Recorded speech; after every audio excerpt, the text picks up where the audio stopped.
Assalamu alaikum. Today we are discussing community medicine of block number 1, module number 1. So let's start. The first topic is about the positive health dimensions. ठीक है, एक बार हम सारे topics भी देख लेते हैं. तो ये हमारे पास सिलेबस है मॉड्यूल 1 के ब्लॉक 1 का. ठीक है, और इसमें जो टॉपिक्स हैं हमारे जो बुक जहाँ से मैं आपको पढ़ा रही हूँ वहाँ पर यहाँ से स्टार्ट हो रहा है डायमेंशन से, सेकंड वाले से.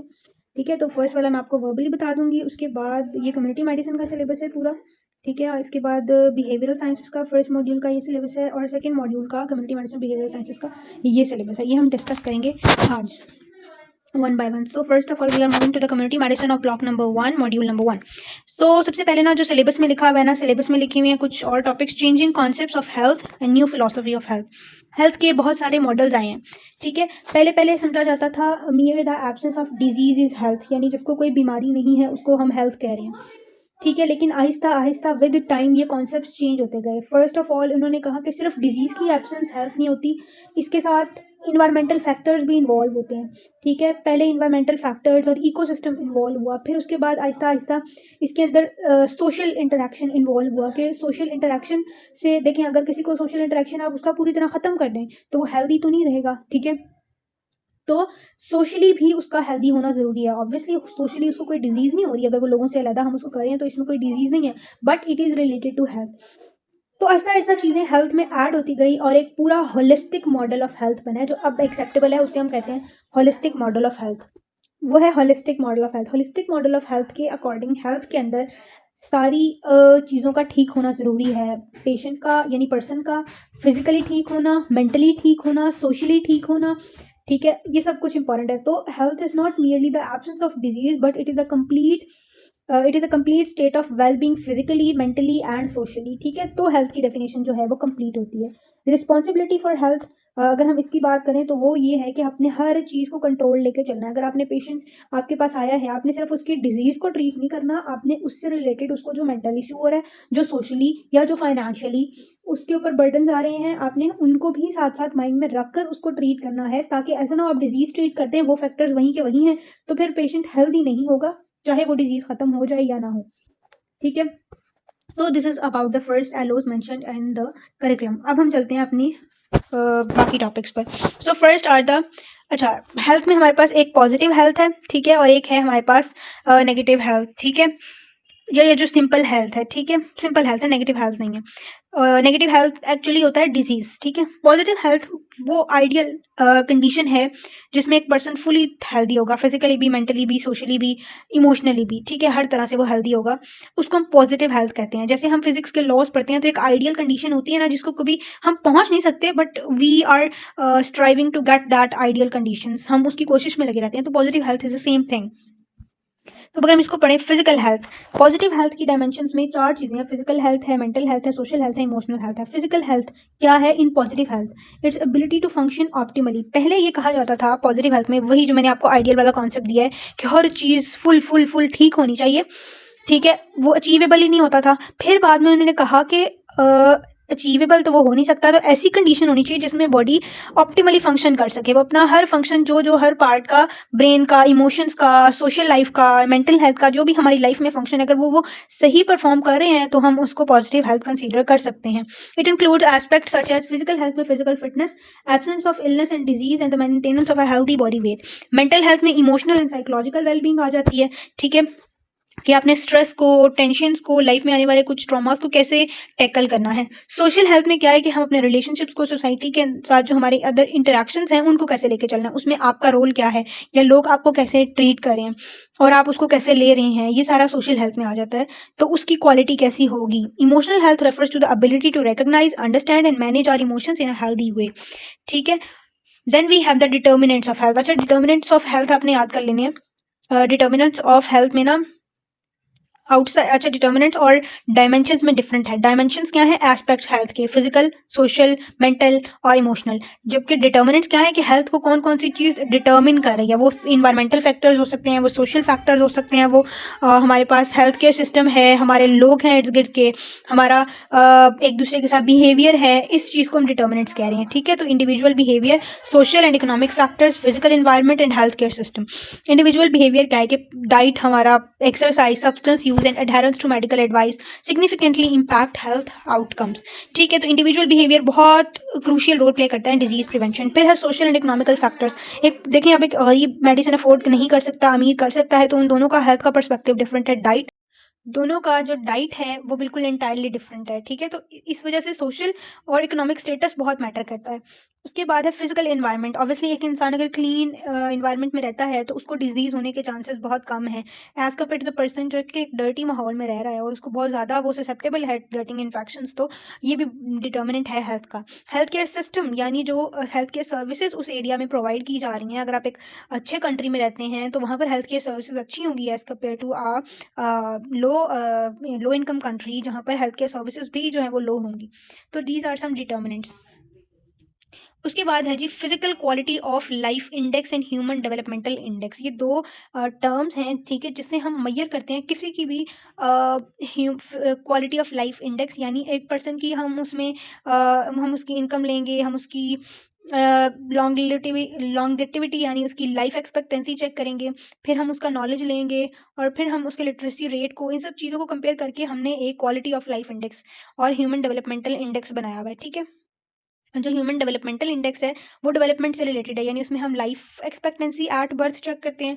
ठीक है, और इनकम चेक करते हैं, नॉलेज चेक करते हैं और इनको कैलकुलेट करके हम एक रेंज बना लेते हैं 0 to +1 में। जिनकी रेंज में फॉल, जो इस रेंज में फॉल कर रहे होते हैं वो नॉर्मल होते हैं, और जो इससे ज़्यादा या इससे कम होंगे तो उनके उसके अकॉर्डिंग हम उनको जो है वो हेल्थ लेबल करते हैं कि इनकी इतनी डेवलपमेंटल इंडेक्स इनका इतना होगा, इसके अकॉर्डिंग इनकी हेल्थ होगी।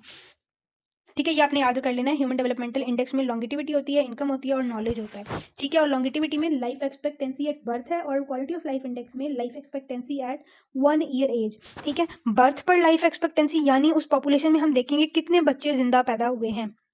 ठीक है, और जो life expectancy at 1 year age है उसका है कि 1 साल तक कितने बच्चे जिंदा रहे हैं, अपने पैदा होने के बाद 1 साल तक कितने बच्चे जिंदा रहे हैं। तो ये life expectancy at 1 year age है, दोनों में डिफरेंस है।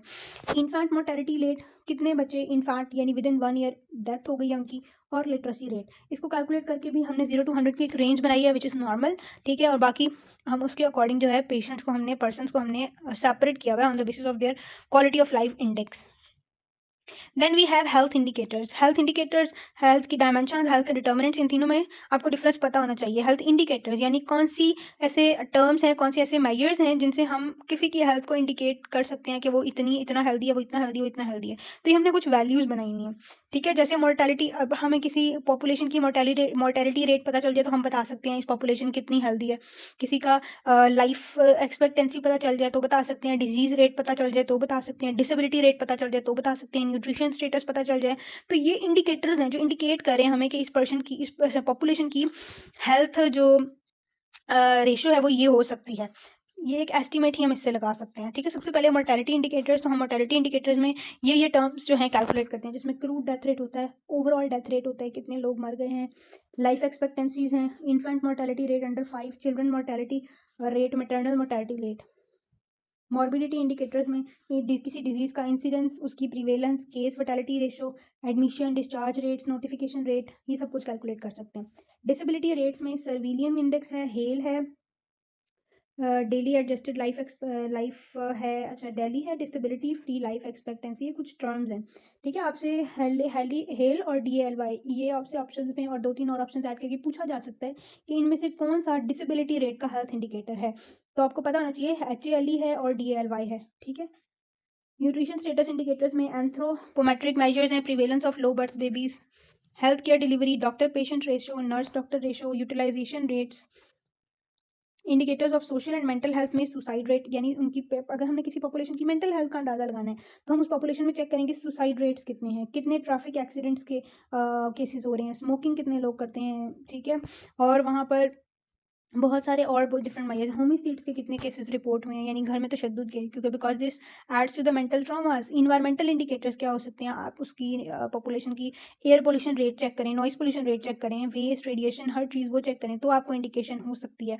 हेल्थ पॉलिसी इंडिकेटर्स यानी कि रिसोर्सेस कितने हैं उस पॉपुलेशन के लिए, ठीक है, उनको किस तरह की डाइट मिल रही है, ये सारा कुछ। सोशल इकोनॉमिक इंडिकेटर्स में पर कैपिटा इनकम हो सकती है, लिटरेसी रेट्स हैं, डिपेंडेंसी रेशो है, अनएम्प्लॉयमेंट कितनी है उस पॉपुलेशन में।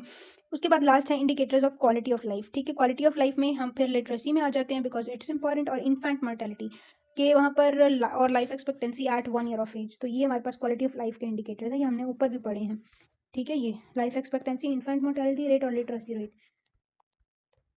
उसके बाद है क्रूड। अभी इन्होंने ये इनके फॉर्मूलाज दिए हैं जिससे कैलकुलेट करते हैं। क्रूड डेथ रेट का फॉर्मूला क्या है, number of deaths in 1 year mid year population, उसको 1000 से मल्टीप्लाई कर दें। लाइफ एक्सपेक्टेंसी होता है average number of years that will be lived by those born alive in the population if current age specific mortality rate persist.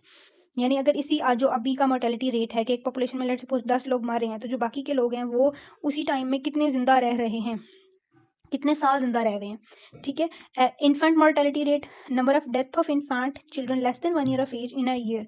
उसमें हम पता लगाते हैं एक साल में कितने इन्फेंट्स की डेथ हो रही है, ठीक है, और उसको लाइव बर्ड्स उस ईयर में जितनी हो रही हैं उससे डिवाइड कर देते हैं, मल्टीप्लाई बाय 1000।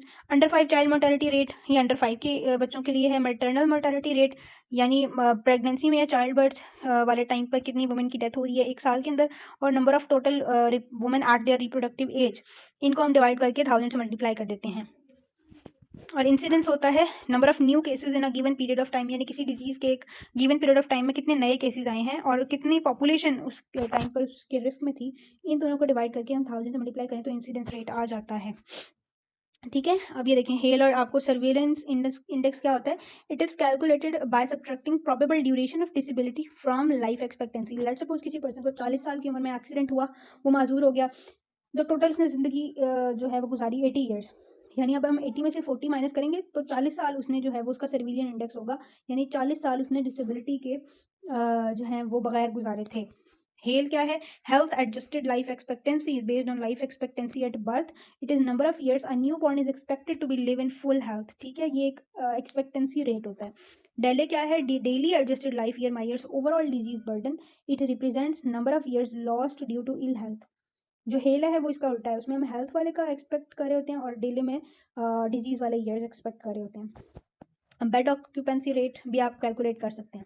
उसके बाद है कि हम डिफरेंट कंट्रीज़ के इंडिकेटर्स को कंपेयर करते हैं। कौन कौन से इंडिकेटर्स होते हैं, infant mortality rate, life expectancy and literacy. उसके बाद आता है डिजीज़ का कॉन्सेप्ट। डिजीज़, अब हमने हेल्थ का कॉन्सेप्ट पूरा पढ़ लिया, अब आ जाता है डिजीज़ का concept. Disease causation refers to the factors and mechanisms that contribute to the development of a disease, उसको हम कहते हैं डिजीज़ कॉजेशन, ठीक है।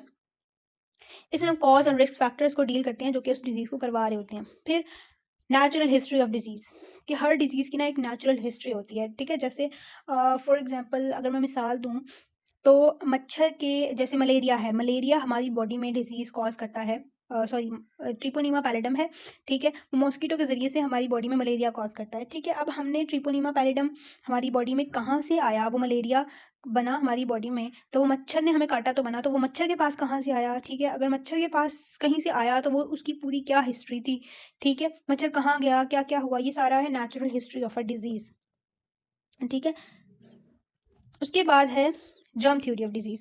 जर्म थ्योरी ऑफ डिजीज़ क्या है कि इसके अकॉर्डिंग हर जो भी डिजीज़ है, हर डिजीज़ में कोई ना कोई स्पेसिफिक पैथोजन इन्वॉल्व होता है, ठीक है।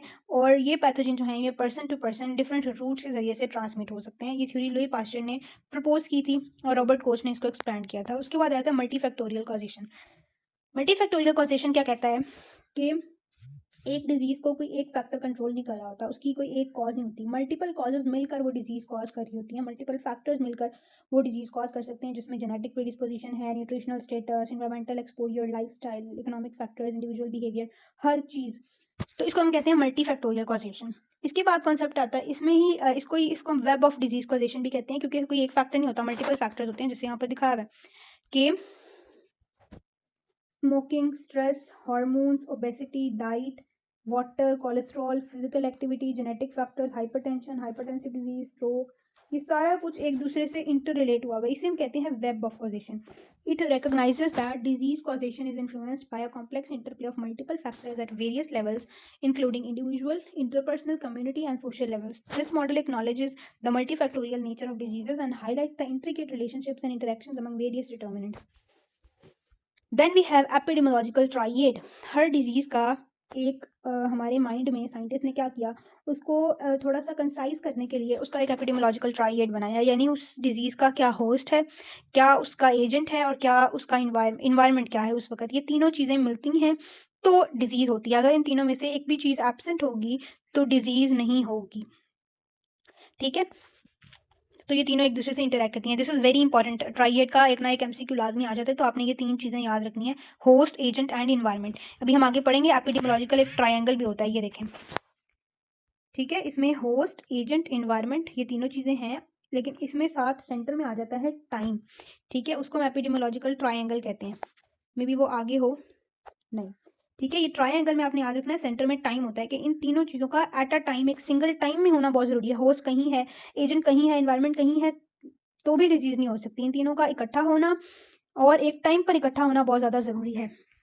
उसके बाद है gradient of infection. The gradient of infection is also known as dose response relationship. This is not much important, आप इसको रीड कर सकते हैं। उसके बाद है principles of prevention and control on prevalent diseases. कि क्या क्या, जब भी हम किसी डिजीज को प्रिवेंट करने की कोशिश करते हैं ना, कम्युनिटी मेडिसिन के अंदर स्पेसिफिकली उसके डिफरेंट लेवल्स होते हैं और डिफरेंट अप्रोच होती है हमारी हर लेवल के ऊपर। लाइक कोई डिजीज नहीं हुई, कोई डिजीज आई है फॉर एग्जांपल एक पॉपुलेशन के अंदर, बट कुछ लोग हैं उनको वो डिजीज हो रही है, कुछ लोग जो हैं उनको वो डिजीज, उस पर वो हाई रिस्क पे हैं, कुछ लोग जो हैं उनको वो डिजीज नहीं हो रही। ठीक है, तो अब हमारी अप्रोच क्या होगी कि जिनको डिजीज हो गई है उनको हम जल्दी से डायग्नोज करें और उनका जल्दी से ट्रीटमेंट स्टार्ट करें। जिनको नहीं हो रही और वो हाई रिस्क पे हैं, उनके हम रिस्क फैक्टर्स को जो है कुछ ऐसा करें कि वो रिस्क फैक्टर से दूर रहें। जिनको नहीं हो रही, जो सही है, तो हम उनकी भी कोशिश करेंगे कि वो रिस्क फैक्टर से दूर रहें ताकि वो रिस्क भी ना बने। और जिनको हो गई हुई है और वो कॉम्प्लेक्स लेवल तक जा चुकी है, हम कोशिश ये करेंगे कि उनको उस डिजीज़ की वजह से डिसेबिलिटी या कोई भी ऐसी चीज़ है जो कॉम्प्लिकेशन है उसको प्रिवेंट करने की कोशिश करें। ये कम्युनिटी मेडिसिन की अप्रोच होती है। तो इधर हम देख लें तो रिस्क असेसमेंट है, हेल्थ प्रमोशन है। ठीक है, early detection and diagnosis, specific protection, यानी हर डिजीज के जरिए से जिनकी अवेलेबल है हम स्पेसिफिकली भी प्रोटेक्ट कर सकते हैं थ्रू वैक्सीनेशन। इन्वायरमेंटल कंट्रोल है, ट्रीटमेंट और मैनेजमेंट है। ठीक है, ये प्रिवेंशन की स्ट्रेटजीज होती हैं। Difference between elimination and eradication. Elimination होता है किसी के डिजीज के इंसिडेंट रेट को कम कर देना एक स्पेसिफिक पॉपुलेशन में। ठीक है, उसको खत्म कर देना, जीरो तक कर देना, but in a specific population, specific geographical area. लेकिन वो दूसरी दुनिया में, जैसे पोलियो है, बहुत सारी दुनिया की जगह से ये खत्म हो चुकी है, बट पाकिस्तान में है। It is eliminated from like America, from US, America और different other countries, but it is not eliminated from Pakistan. But कुछ डिजीजेज ऐसी हैं जो इरेडिकेट हो चुकी हैं, जो दुनिया में कहीं भी मौजूद नहीं है। ठीक है, तो उनको हम कहते हैं eradicated. It refers to the complete and permanent world wide eradication of the disease. ठीक है, उसके बाद small pox is the only disease to date that has been eradicated from the world. उसके बाद ये एक सर्कल बना हुआ है, ये आपको करने की जरूरत नहीं है, ये हम बाद में देखते हैं। डिजीज सर्वेलेंस क्या होता है? Disease surveillance is a systematic collection, analysis, interpretation and dissemination of data regarding the occurrence and spread of diseases with in a population. ठीक है, इसमें तीन टर्म्स आती हैं, active surveillance, passive surveillance, sentinel surveillance. Surveillance का मतलब ये है कि वो सारा एनालिसिस करना, इंटरप्रिटेशन करना कि वो डिजीज़ कैसे फैल रही है, उसके क्या कॉजेज़ हैं, उसके टेस्ट वगैरह करना और हर चीज़ को एक पॉपुलेशन के अंदर चेक करना ना, डिजीज सर्वेलेंस है। एक्टिव सर्वेलेंस क्या है कि जिसमें हम खुद लोगों के पास जा रहे हैं, लेबोरेटरी में सारा कुछ खुद कर रहे हैं, वो एक्टिव सर्वेलेंस है, हर चीज़ इकट्ठा करने के लिए। जबकि पैसिव सर्वेलेंस क्या है कि हम कुछ भी नहीं कर रहे। ठीक है, जिन लोगों को डिजीज हो रही है वो आकर हमें रिपोर्ट कर रहे हैं, हाँ हमसे टेस्ट करवा रहे हैं। ठीक है, लैब टेस्ट हो रहे हैं, हम उनके ब्लड टेस्ट कर रहे हैं, फिर जब वो खुद आए हैं हमारे पास, हम खुद पूरी पॉपुलेशन के पास नहीं गए, टारगेट पॉपुलेशन हमारे पास आई है, तो पैसिव सर्वेलेंस है। ठीक है, it is less resource intensive but में लीड टू अंडर रिपोर्टिंग और delayed reporting of cases. Obviously लोग डिफरेंट टाइम पर आपके पास आएंगे, हम अगर जा रहे हैं सबके पास, तो हम एक टाइम पे जा रहे हैं और हमें डिफरेंट केसेस मिल सकते हैं। जब लोग आ रहे हैं, कोई जल्दी आ जाएगा, कोई देर से आएगा, तो वो है। सेंटिनल सर्वेलेंस क्या होती है, जिसमें हम जो in which information is collected on disease trends rather than individual cases, इसमें हम डिजीज के ट्रेंड्स को फॉलो करते हैं। यानी अगर एक डिजीज पूरी लाइक किसी डिजीज की रिस्क पॉपुलेशन है चिल्ड्रन, तो हम सारे चिल्ड्रन को देख रहे हैं और इस तरह से हमें मिसिंग केसेस का भी पता चल जाएगा। ठीक है, तो ये सेंटिनल सर्वेलेंस है। एक्टिव सर्वेलेंस में हम लोगों से पूछते हैं आपको डिजीज है या नहीं है। ठीक है, या अगर हम जिनके पास भी जा रहे हैं, हम सिर्फ उन लोगों को जाते हैं जिनको डिजीज हो चुकी होती है, वो एक्टिव सर्वेलेंस है। अच्छा जी, अब लेवल्स ऑफ प्रिवेंशन क्या है कम्युनिटी मेडिसिन के? ये बहुत बहुत बहुत इंपॉर्टेंट है, इनका एमसीक्यू आता ही आता है, ठीक है? तो इनको गौर से सुन लीजिएगा। There are 3 levels of prevention primary, secondary and tertiary prevention. इनके आगे की ये भी चीज़ें आपने याद करनी है। एक बार मैं आपको कॉन्सेप्ट दे दूँ, फिर आपको समझ आ जाएगी। जब मैंने आपको पहले भी बताया, अभी हमारे पास लाइक डायबिटीज़ की अगर मैं बात करूँ, तो एक वो पॉपुलेशन है जिसका लाइफस्टाइल ख़राब है, जो बहुत ज़्यादा शुगर इंटेक करती है, वो हाई रिस्क है फॉर डायबिटीज़। एक वो पॉपुलेशन है जिसको डायबिटीज़ हो चुकी हुई है, लेकिन अभी-अभी हुई है, ज़्यादा टाइम नहीं हुआ और बहुत ज़्यादा कॉम्प्लिकेशंस भी नहीं हुई हैं। एक वो पॉपुलेशन है जिसको हो गई है डायबिटीज़ और उनका जो है वो लेट्स सपोज़ डायबिटिक फुट भी हो गया था, उनका एम्पुटेशन भी हो गई है और वो बहुत मतलब कॉम्प्लिकेट भी हो गया, डिसेबिलिटी भी हो गई। अब इन तीनों को हमने डिफरेंट तरह से, अब इन तीनों की प्रिवेंशन सेम नहीं हो सकती कि तीनों को हम कहें आपने शुगर नहीं खानी। अब भाई जिसको हो गई, जिसका फुट कट गया, वो शुगर अब तो नहीं खाएगा, लेकिन जो कुछ हो गया उसका क्या करेगा? ठीक है? तो इन कंडीशंस में 3 टर्म्स डिफाइन किए हमने, primary, secondary and tertiary prevention. Primary prevention क्या करती है? प्राइमरी प्रिवेंशन में हम रिस्क फैक्टर्स को प्रिवेंट करते हैं। रिस्क फैक्टर्स को हम कैसे प्रिवेंट करते हैं? रिस्क फैक्टर क्या है? डायबिटीज़ का, sugar intake, excessive lifestyle, nutritional status, ठीक है? लाइफ़स्टाइल मॉडिफ़िकेशन, सेडेंटरी लाइफ़स्टाइल सबसे इम्पोर्टेंट है। तो हम लोगों को बताएँगे अपना लाइफ़स्टाइल ठीक करें, लोगों को बताएँगे अपनी डाइट ठीक करें, ठीक है? तो ये है हेल्थ प्रमोशन, हम उनको रिस्क फैक्टर से प्रिवेंट करने की कोशिश करें। और अगर हमारे पास कुछ डिज़ीज़ है लाइक पोलियो है, अब हमें पता है छोटे बच्चे ज़्यादा रिस्क्ड हैं टू पोलियो, तो हम उनको वैक्सीन दे रहे हैं, उस इवन अभी उनको डिज़ीज़ हुई नहीं है, हम उनको होने से पहले ही रिस्क फैक्टर से बचा रहे हैं, डिज़ीज़ होने से बचा रहे हैं, तो दिस इज़ प्राइमरी प्रिवेंशन। तो स्पेसिफिक प्रोटेक्शन में वैक्सीनेशन आती है, किसी स्पेसिफिक डिज़ीज़ की प्रोटेक्शन के लिए हम उसको वैक्सीनेशन भी दे रहे हैं, तो ये होती है प्राइमरी प्रिवेंशन। अब रिस्क फैक्टर्स हैं, एक इंसान है वो उसका सेडेंटरी लाइफ़स्टाइल है, वो खाता भी नहीं है सही और उसको डायबिटीज़ होने के बहुत चांसेस हैं। उसको हम क्या कहेंगे? उसको हम कहेंगे कि आप उसकी हम स्क्रीनिंग करते रहेंगे, ताकि अगर उसको डायबिटीज़ जैसे ही हो हमें फ़ौरन पता चल जाए और हम उसकी अर्ली ट्रीटमेंट स्टार्ट कर दें। तो सेकेंडरी प्रिवेंशन में होता है early diagnosis and prompt treatment. उसके लिए अगर आपको एमसीक्यूज़ में ऑप्शन आती है सेकेंडरी प्रिवेंशन इन्वॉल्व्स, उसमें स्क्रीनिंग का नाम आए तो आपने स्क्रीनिंग को टिक करना है, अर्ली डायग्नोसिस, अर्ली ट्रीटमेंट, ये सारा कुछ सेकेंडरी प्रिवेंशन में आता है। टर्शियरी प्रिवेंशन की बात करें, तो वो थर्ड वाला केस आता है जिसके फुट पे एम्पुटेशन हो गई हुई है, तो अब उसको डिसेबिलिटी भी हो गई है, बट अब हम कोशिश करेंगे कि वो उस डिसेबिलिटी के साथ ज़िंदगी की तरफ वापस आए। डिसेबिलिटी को लिमिट करने की कोशिश करेंगे, पहले तो ये कोशिश होगी ना कि डिसेबिलिटी ना हो, अगर अगर उसको डिज़ीज़ हो गई है तो। लेकिन अगर हो गई है डिसेबिलिटी, तो हम उसको रिहैबिलिटेशन करने की कोशिश करेंगे। तो disability limitation and rehabilitation are tertiary preventions, ठीक है? तो ये बहुत, बहुत, बहुत इंपॉर्टेंट है। यहाँ पर वन बाय वन इनका बताया हुआ है। प्राइमरी प्रिवेंशन की टारगेट पॉपुलेशन होती है एट रिस्क पॉपुलेशन, सेकेंडरी की अर्ली या एसिम्प्टोमेटिक, टर्शियरी प्रिवेंशन की है एस्टैब्लिश्ड डिजीज। इसमें क्या है? वेक्टर कंट्रोल, आप डिजीज के एजेंट को कंट्रोल कर लें, prevention of transmission by transfusion, उसकी ट्रांसमिशन को रोक दें, ठीक है? ऑर्गन ट्रांसप्लांटेशन के जरिए से जो चीज़ें फैल रही हैं उनको रोक दें, एक्सीडेंटल ट्रांसमिशन के जरिए से जो फैल रही हैं उनको रोक दें। अब हमने आवाम को बताना है कि ये चीज़ें करें तो आपको रिस्क फैक्टर्स नहीं होंगे। Public health, primary health care, other sectors और prevent the transmission of diseases, ठीक है? उसके बाद है सेकेंडरी, उसमें स्क्रीनिंग है, केस फाइंडिंग है, early intervention, anti parasitic treatment, जितने भी ट्रीटमेंट्स है ना, एंटीबायोटिक्स दे रहे हैं आप, giving antibiotics is which kind of treatment, तो ये विच काइंड ऑफ प्रिवेंशन, तो ये सेकेंडरी प्रिवेंशन है, ठीक है? Primary health care, public health इसमें भी आ सकता है क्योंकि आप साथ साथ पेशेंट को गाइड कर रहे हैं।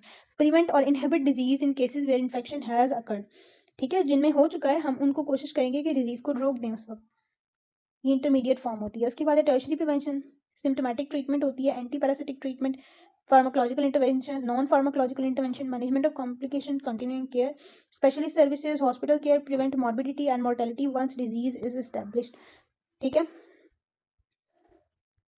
तो यहाँ पर अब रिहैब की टाइप्स लिखी हुई है, medical, social, vocational, occupational, psychological, आप इसको पढ़ सकते हैं, ये बहुत ईजी है, ठीक है? इससे रिलेटेड एमसीक्यूज हैं, you can practise them as well, ठीक है? ये हमारे पास था कम्युनिटी मेडिसिन का टॉपिक। अब हम आ जाते हैं बिहेवियरल साइंसेस पर, ब्लॉक 1 के। इसमें भी कॉन्सेप्ट ऑफ हेल्थ आता है सबसे पहले, ठीक है? तो ट्रेडिशनल एलोपैथिक मेडिसिन था सबसे पहले, फिर होलिस्टिक मेडिसिन आया, फिर अब जो है हमारा फोकस हेल्थ प्रमोशन और डिजीज प्रिवेंशन पर है, ठीक है? ये आप पढ़ सकते हैं, मैंने बता दिया है। पर्सन क्या होता है, इन्वायरमेंट क्या होता है, हेल्थ, फिजिशियन, डिजीज और इंडिविजुअल क्या होता है, ये आप पढ़ सकते हैं। बायो साइको सोशल मॉडल, जिस जो अब एप्लीकेबल होता है मोस्टली, जिसमें बायोलॉजिकल, फिजिकल, साइकोलॉजिकल, सोशल हर चीज़ इंक्लूड हो।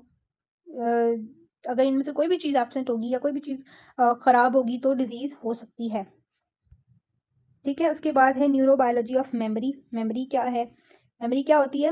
Complex cognitive process that involves the encoding. अच्छा, मेमोरी में हम क्या करते हैं, कोई इन्फॉर्मेशन लेते हैं, उसे अपने माइंड में स्टोर करते हैं, और अगर हमने उसको लॉन्ग टर्म मेमोरी बनाना है, मेमोरी की टाइप्स होती हैं, लॉन्ग टर्म मेमोरी बनाना है तो हम उसे बार बार रिवाइज करते रहेंगे, याद करते रहेंगे, तो वो लॉन्ग टर्म मेमोरी में कन्वर्ट हो जाएगी।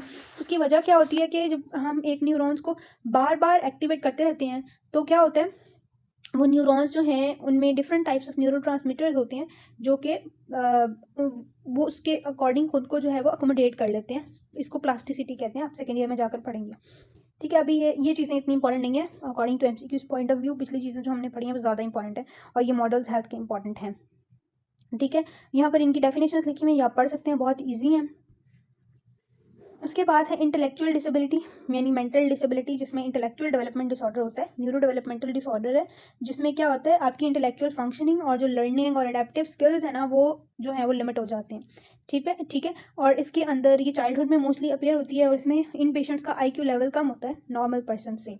मेंटल डिसऑर्डर्स हैं anxiety disorder, depression, schizophrenia, bipolar disorder, post traumatic stress disorder, delirium. ठीक है, इनकी आपको अभी याद करने की ज़रूरत नहीं है, आप जस्ट इनके नाम देख लें और थोड़ा थोड़ा आपको इनके बारे में आइडिया हो। डिप्रेशन क्या होता है, जिसमें डिप्रेसिव मूड होता है, एंग्जाइटी में एंग्शियस होता है पेशेंट, पैनिक अटैक्स हो सकते हैं, स्किज़ोफ्रेनिया में हेलुसिनेशंस होती हैं और वो एक अपनी ही थिंकिंग में पेशेंट चल रहा होता है।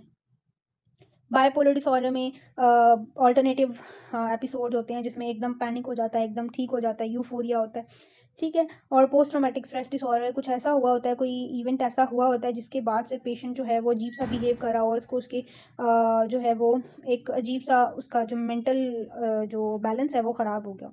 डिलीरियम क्या होता है, इसमें भी हेलुसिनेशंस होती हैं, पुअर मेमोरी होती है and all that. Personality disorders में हमारे पास क्या क्या होते हैं, इसमें वो वाले डिसऑर्डर्स आते हैं जो कि एक पर्सन को नॉर्मल जो बिहेवियर होता है लोगों का, ठीक है, एक हमारा नॉर्मल बिहेवियर क्या है कि हम लोगों से मिलते हैं, हम पढ़ते हैं, हम डिफरेंट बिहेवियर्स है ना, लाइक खाना खाना भी एक बिहेवियर है। तो ये जो पर्सनालिटी डिसऑर्डर्स के पेशेंट होते हैं इनका बिहेवियर ऑल्टर हो जाता है नॉर्मल लोगों से। ठीक है, Examples of personality disorders include borderline personality disorder, narcissistic personality disorder, and antisocial personality disorders. Normally लोग आपस में बात करते हैं, एक दूसरे से मिलते हैं, बट पर्सनैलिटी डिसऑर्डर वाला बंदा वो जो है वो नहीं इंटरैक्ट नहीं कर पाएगा, वो उसके लिए मुश्किल होगा। ठीक है, दैट्स नॉट मच इम्पॉर्टेंट। उसके बाद है साइकोलॉजी एंड डिजीज़। साइकोलॉजिकली ये भी हमने पहले भी हेल्थ के मॉडल में भी पढ़ा है कि अगर साइकोलॉजिकली हम हेल्दी नहीं होंगे तो भी हम हेल्दी नहीं कह सकते खुद को। ठीक है, तो साइकोलॉजिकल फैक्टर्स बहुत बहुत बहुत इंपॉर्टेंट हैं इन रिस्पेक्ट टू डिजीज़, क्योंकि हेल्थ की definition he complete physical, mental and social wellbeing है। तो साइकोलॉजिकली जब ठीक नहीं होंगे तो मेंटली भी ठीक नहीं हो सकते। ठीक होगी बात। Behavioural factors associated with pharmacological treatment, इसमें क्या है कि जब आपने दवाई ले ली डॉक्टर से, अब ये डिफरेंट फैक्टर्स है ना, जब तक आप दवाई को रोज़ाना नहीं लेंगे आप ठीक नहीं हो सकते। ठीक है, तो ये कॉम्प्लाइंस है। ठीक है, मेडिकेशन मैनेजमेंट, ठीक है, यानी आपने मेडिसिन को किस तरह संभाल के रखना है, आपने उनको प्रॉपर उनके इन्वायरमेंट में रखना है, ज़्यादा गर्म ज़्यादा ठंडी जगह पर नहीं रखना, उनको बंद करके रखना है, संभाल के रखना है, ये सारा कुछ। लाइफ स्टाइल मॉडिफिकेशन है, लाइक डॉक्टर ने आपको कहा ये वाली डाइट लेनी है, एक्सरसाइज करनी है, ये करना है, तो आप वो कर रहे हैं या नहीं कर रहे। सेल्फ मॉनिटरिंग, जिसमें आपने अपने हेल्थ पैरामीटर्स को मॉनिटर करना है, जैसे शुगर है, ब्लड प्रेशर का पेशेंट है, उसको ये करना ज़रूरी है डेली बेसिस पर। ठीक है, उसके बाद है फैक्टर्स दैट अफेक्ट कंप्लाइंस। उसमें कुछ पेशेंट्स के पर्सनालिटी डिसऑर्डर्स हो सकते हैं जिसमें वो कंप्लाइंट नहीं होता पेशेंट विद मेडिसिन। ठीक है, और अगर बहुत ज़्यादा लंबी ट्रीटमेंट है तो लोग बोर हो जाते हैं। ठीक है, सोशल फैक्टर्स हैं कि अगर आपकी फैमिली मेम्बर्स ऐसे हैं जो थोड़े आपके साथ कोऑपरेटिव हैं तो वो आपको मेडिसिन दे सकते हैं, या बहुत एजड लोग हैं तो वो खुद मेडिसिन लेना उनके लिए पॉसिबल नहीं होता। So these are some factors. Health belief model भी इंपॉर्टेंट है। हेल्थ बिलीफ मॉडल क्या कहता है, हर एक इंसान का ना हेल्थ पर एक अपना बिलीफ होता है। कुछ लोगों के लिए हेल्थ क्या कुछ और होगी, कुछ लोगों के लिए हेल्थ कुछ और होगी। ठीक है, तो हर एक पर्सन को उसके हेल्थ, लाइक कुछ लोग जो हैं वो कहते हैं हमने मेडिसिन नहीं खानी, और वो मतलब जड़ी बूटियों वाला वो इलाज, वो उनका अपना एक हेल्थ बिलीव है। ठीक है, इसको हम पढ़ लेते हैं। The health belief model is a psychological framework that explains and predicts in individuals health related behaviors. It suggests that people's belief about the perceived benefits of taking action, the perceived barriers to taking action, and their perceived susceptibility to a health condition, and the severity of the condition influence their health related decision making and behavior. ठीक है, तो हमें उसके according उनके health belief को देखकर भी उनका ट्रीटमेंट करना पड़ता है, क्योंकि हर एक पर्सन का हेल्थ जो बिलीफ है वो सेम नहीं होता। In context of pharmacological treatment, health belief model can help understand how individuals believe about the effectiveness of medication. Like कुछ लोग होते हैं, लोग होते हैं कि उनको कोई ऐसी बीमारी नहीं होती, बट जब तक उनको दवाई नहीं लिख के देंगे आप, तो वो हेल्दी नहीं हो सकते। एक मेंटली उनका एक फैक्टर होता है, वो कहते हैं कि दवाई के बगैर हम ठीक नहीं हो सकते। ठीक है, तो कुछ इस तरह के हैं। The perceived barriers to treatment and their perception of the severity of the disease influence their adherence to medication regimens. उसके बाद ड्रग रेजिस्टेंस है। अच्छा, पैलिएटिव केयर का मैं पहले भी बता चुकी हूँ। Rehabilitation for patients on dialysis and physical disability. Palliative care होती है कि आसपास के लोगों में, यानी एक पर्सन है वो अगर डिसेबल हो गया किसी मामले में, या किसी मामले में उसको किसी और की ज़रूरत पड़ती है अपना मेडिसिन लेने के लिए या किसी भी चीज़ के लिए, तो वो जो केयर उसकी करनी है, उसके लोगों ने, फैमिली मेम्बर्स ने, नर्स ने, उसको हम कहते हैं palliative care after even the treatment. तो उसको हम पैलिएटिव केयर कहते हैं। उसके बाद है उसमें डिफरेंट ये हमारे पास जो हैं पैलिएटिव केयर थेरेपीज़ हैं। Rehabilitation therapies we have physical therapy, occupational therapy, speech therapy, psychological support. ये इतना इंपॉर्टेंट नहीं है एमसीक्यूज के पॉइंट ऑफ व्यू से। मल्टी पैलिएटिव केयर में symptom management, care coordination, psycho social and spiritual support, advance care planning and all that. Stress हर जो disease आपने अभी तक पढ़ी है या आप आगे भी पढ़ेंगे ना, हर एक डिजीज़ का ना एक स्ट्रेस रिलेटेड कॉज भी होती है। ठीक है, जैसे रेस्पिरेटरी डिसऑर्डर है, उसकी स्ट्रेस रिलेटेड कॉज भी हो सकती है, कोई मेडिकल कॉज नहीं मिलेगी। सीवियस डिसऑर्डर्स हैं, उनकी हो सकती है। बहुत सारे ऐसे इश्यूज हैं, ऐसी डिजीज़ हैं जिनकी कॉज स्ट्रेस होती है। यानी स्ट्रेस का आपकी लाइफ से एलिमिनेट होना बहुत ज़्यादा ज़रूरी है in order to get healthy. ठीक है, तो ये डिजीज एग्जर्बेशन है, इम्यून सिस्टम डिसरेगुलेशन है। ठीक है, इसकी वजह से बहुत सारे स्लीप पैटर्न चेंज है, altered eating habits, irritability and mood changes, social withdrawal, changes in productivity and concentration and nervous habits. तो ये कुछ चीज़ें थी स्ट्रेस रिलेटेड। ठीक होगी बात। ये कुछ एमसीक्यूज हैं, अगर आप इनको प्रैक्टिस करना चाहते हैं तो ज़रूर करें, इट विल हेल्प यू। तो that's all about the community medicine behavioural sciences of block number 1 module 1। अब हम चलते हैं नेक्स्ट मॉड्यूल की तरफ। ठीक है, उसमें तो these are the topics. Haematopoietic and lymphatic module में ये भी बहुत इजी है, इसमें भी बहुत ईजी है।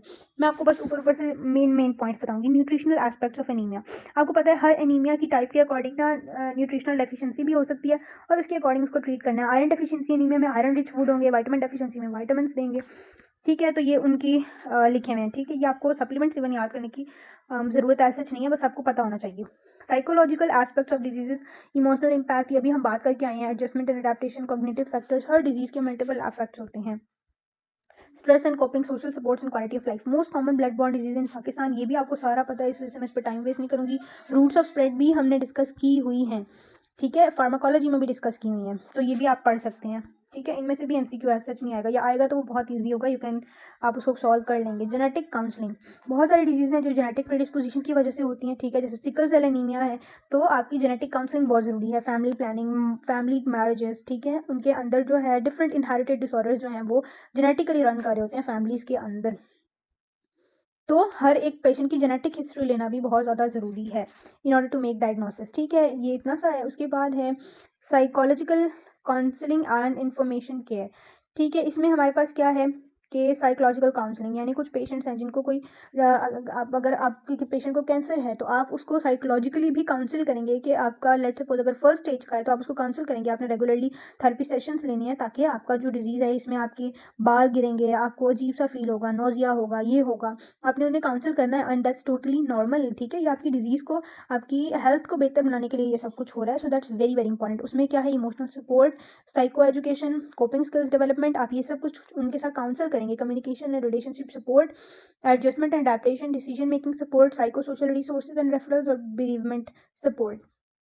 ठीक है, यानी अगर आप उनके रिलेटिव्स के भी कहेंगे कि अगर उनको टर्मिनल कैंसर है तो आप उनको समझाएंगे कि आपने इनका ख्याल रखना है, और हो सकता है कि ये अगर चले भी जाते हैं तो आपने उनके लॉस को थोड़ा सा उनको कोप करने की काउंसलिंग करनी है। Personal psycho social and vocational issues. ठीक है, इसमें क्या है, psychosocial aspects of haematopoietic system disorder, जैसे सिकल सेल डिजीज है, हीमोफीलिया है, and other blood related condition can have significant impacts on individuals, their families and society as a whole. Here are most key psychosocial aspects and strategies for dealing with them. ठीक है, strategies क्या है, emotional impact होता है। ठीक है, जो haematopoietic disorders हैं उनमें पेन होती है, हॉस्पिटलाइज होना पड़ता है, जिसकी वजह से एक इमोशनल स्ट्रेस आता है, तो हमने उसको भी काउंसिल करना है और डिफरेंट एजुकेशन करना है, सपोर्टिंग ग्रुप्स बनाने हैं उनको मैनेज करने के लिए। सेल्फ आइडेंटिटी एंड स्टीम, ठीक है, जिनको भी डिजीज होती हैं उनकी सेल्फ स्टीम थोड़ी सी खासतौर पर जेनेटिक डिसऑर्डर वाले पेशेंट की सेल्फ स्टीम बहुत लो हो जाती है, तो हमने कोशिश करना है कि हम उनको भी काउंसलिंग के ज़रिए से उनको सेल्फ एक्सेप्टेंस से इनकरेज करें और उनको सपोर्ट प्रोवाइड करें। एजुकेशनल सपोर्ट है, family psycho social aspects, care giver stress, ठीक है, फैमिली मेंबर्स को भी काउंसिल करना है कि आपने इनका ख्याल रखना है, इनको कंटिन्यूसली मेडिसिन देनी है, जो इमोशनल बर्डन आएगा मेडिकल नीड्स में, ठीक है।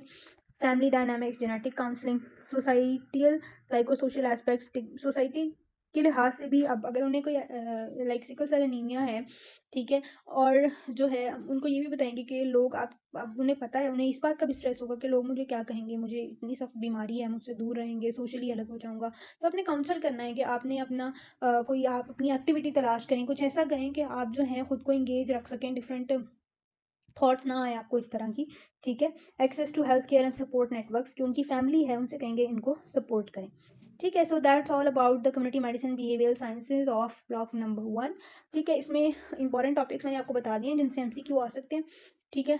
बाकी आप इनको रीड करना चाहें तो that's up to you. Thank you so much for watching. अल्लाह हाफिज़।